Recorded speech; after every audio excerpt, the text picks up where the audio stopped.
bienvenue à cette conférence de presse. J'ai pris un peu de retard, on s'en excuse, mais c'est pour des bonnes raisons. Les chefs et les grands chefs pourront vous l'expliquer. Alors, je suis Éric Cardinal. Juste pour vous expliquer le déroulement, ici devant vous, vous avez la grande chef Eva Ottawa qui va d'abord prendre la parole, suivi du chef d'Obidjouan, Christian Awashish, à sa gauche. Par la suite, le chef David Boivin de Montachi, à votre gauche, et le chef de Manawan, Paul-Émile Ottawa, qui complétera les allocutions, qui sera suivie d'une période de questions-réponses de la part des journalistes. Il sera possible par la suite de faire des entrevues individuelles pour ceux et celles qui le souhaitent.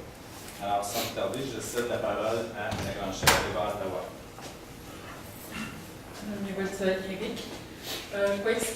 On veut vous faire part aujourd'hui, dans le cadre de cette conférence, du dossier du blocus Atikamekw. Vous savez qu'on a adressé une lettre vendredi dernier, le 29 juin, au premier ministre pour qu'il puisse intervenir dans le dossier Atikamekw.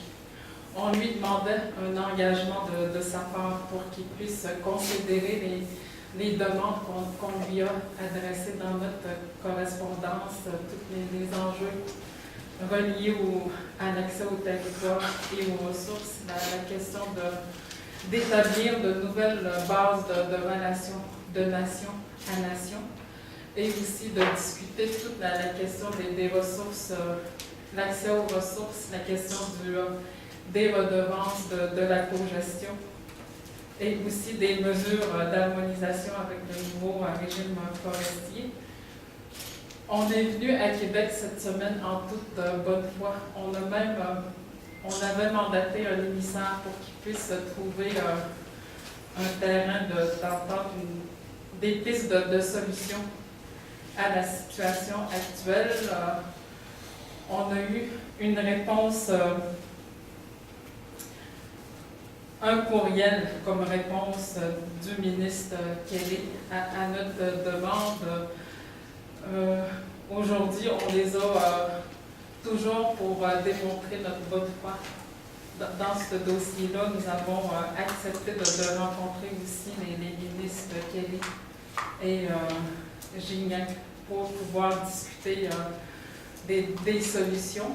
Là, on a eu un engagement aussi qu'il allait avoir une réponse écrite du premier ministre Jean Charest pour avoir un engagement de sa part à considérer nos demandes. Et on est en attente, on vient d'avoir la rencontre, on nous a mentionné que la lettre d'engagement allait venir assez rapidement d'ici demain. Et on est encore dans l'attente. Je vais laisser les autres chefs ici. Oui, Christina, je m'appelle Eva. Merci beaucoup, Eva. Je pense que je vais faire un petit rappel rapidement du pourquoi que les Atikamekw ont enclenché un blocus. C'est après 33 ans de négociations infructueuses. Également la perception de discussion qu'on a eue la semaine dernière avec les ministres d'un écart important de ce qu'ils négocient et versus la réalité. Également d'autres situations qui ont cumulé au fil des derniers mois, notamment pour ma communauté. Vous savez, on a une scierie Obidjouan. On a demandé depuis plusieurs années une augmentation de nos volumes de bois pour notre scierie.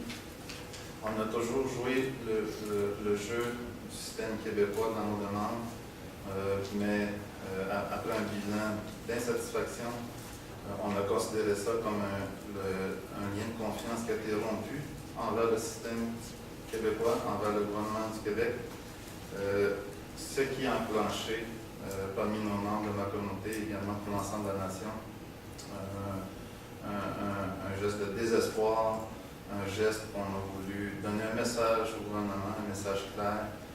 Une fois de plus, je tiens à donner mes excuses pour l'atteinte à certains industriels, à l'économie du Québec.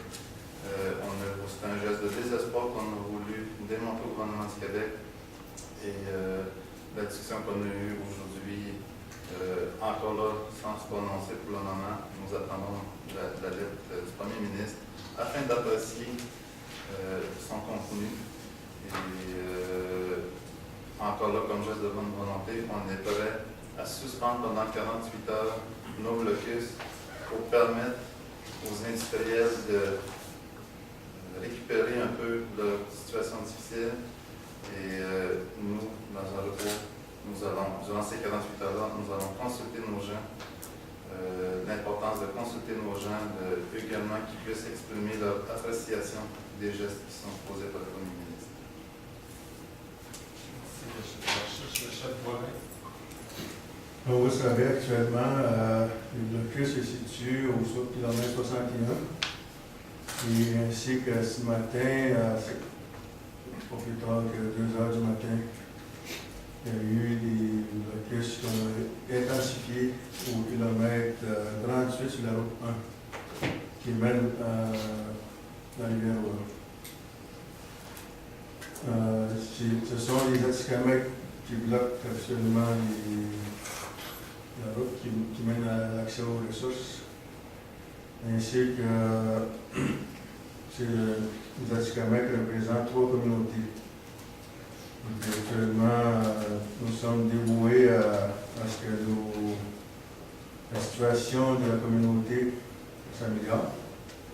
Et puis, les prochaines actions, comme le chef Awashish mentionnait, on va attendre la lettre du Premier ministre de son engagement.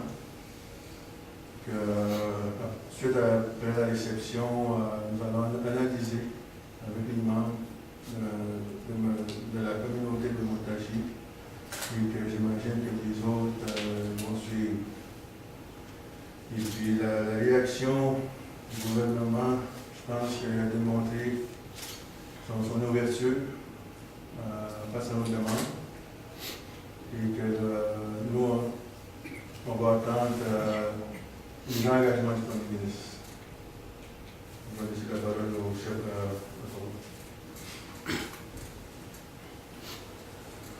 Au niveau du grand chef Ottawa, chef Awashish, un chef Boivin.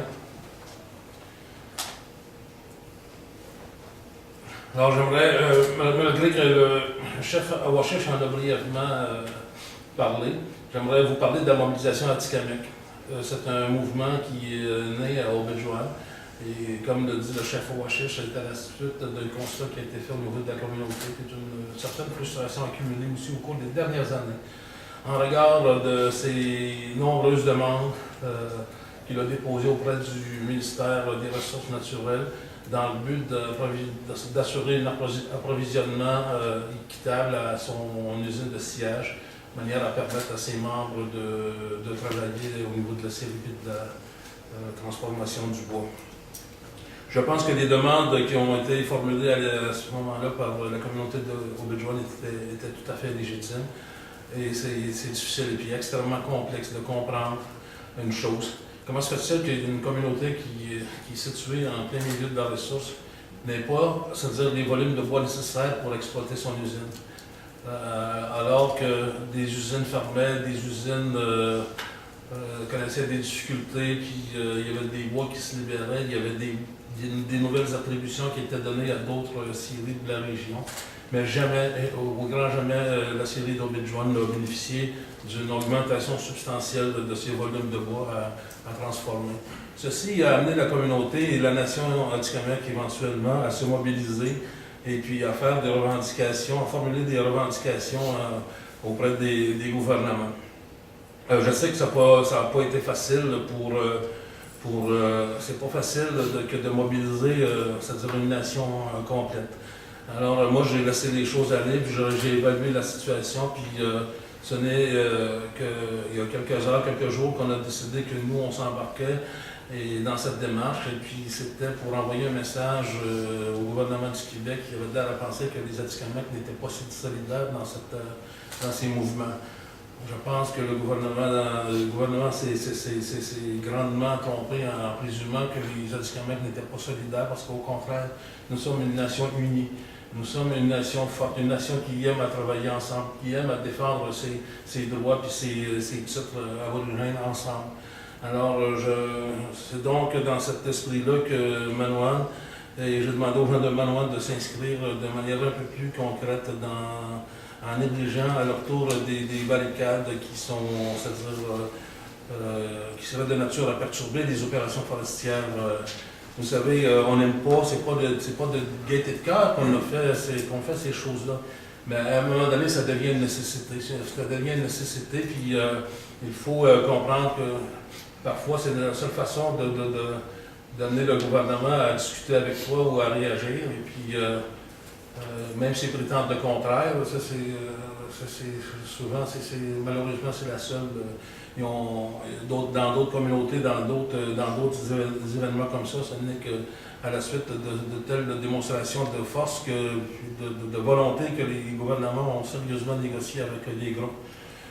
Et c'est dans cette optique-là qu'on a choisi ces luttes.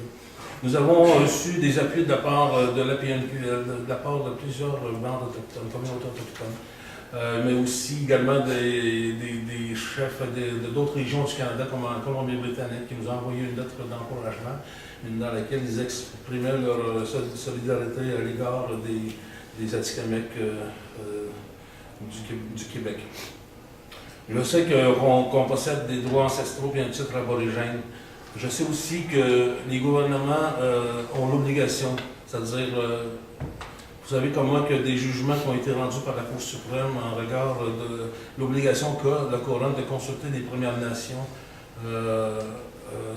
partout au Canada. Alors, je pense que ça, c'est une chose qui à mon avis, même s'il existe des mesures, des programmes de mesures d'harmonisation, il reste qu'il subsiste toujours des insatisfactions au niveau de certaines communautés, de certains groupes ou de certains individus par rapport à des consultations qui sont faites en regard des plans annuels d'intervention, en foresterie notamment.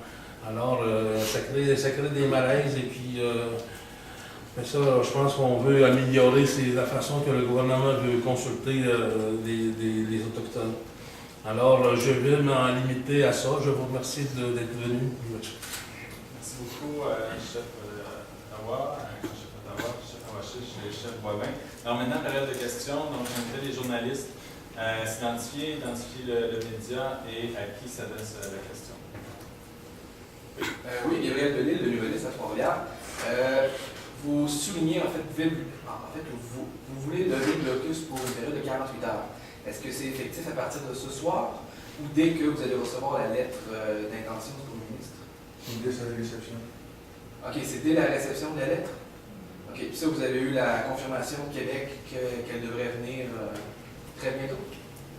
C'est qu'en ce moment, au moment où on se parle, actuellement, ils sont au travail. Et puis, je pense que les meilleures personnes à demander la question, c'est au gouvernement. OK. Qu'est-ce qu'ils vous ont manifesté? En fait, qu'est-ce que cette lettre-là va contenir?